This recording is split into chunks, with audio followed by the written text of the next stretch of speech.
Ngunit may mga pagkakataon ang taong ating minamahal ay tila may ibang iniintindi. Maaaring may karelasyon na siya, o kaya naman ay may isang taong espesyal sa kanyang buhay. Sa puntong dito nag-uumpisa ang mga katanungan sa ating isipan. Bakit tayo nahulog sa taong hindi natin dapat pagtuunan ng damdamin? Ano ang ating magagawa upang maituwid ang ating landas?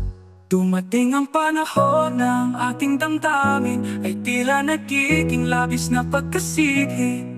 Sa mga unang araw, maaari tayong makontento lamang sa pagtingin at pagninilay-nilay sa taong mahal natin. Ngunit sa kalaunan, ang pagkasarili at ang pagnanasa na makilala siya ng mas mabuti ay magiging mas masakit. Sa kabila ng hindi pagkakaalam ng ating mahal sa buhay tungkol sa ating nararamdaman, tayo ay patuloy na nagiging saksi sa kanyang kasiyahan kasama ang iba. Bakit tayo nahulog sa taong hindi natin dapat pagtuunan ng damdamin? Ano ang ating magagawa upang maituwid ang ating landas? Dumating ang panahon ng ating damdamin ay tila nagiging labis na pagkasigi. Sa mga unang araw, maaari tayong makontento lamang sa pagtingin at pagninilay-nilay sa taong mahal natin.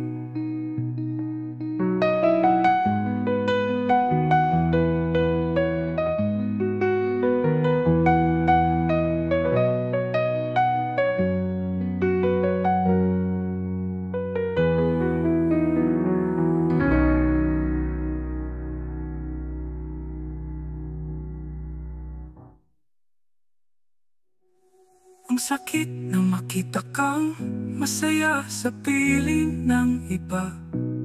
Ngunit anong gagawin kung hindi mo kayang mahalin?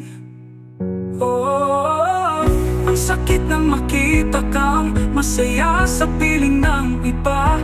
Ngunit anong gagawin kung hindi mo kayang mahalin?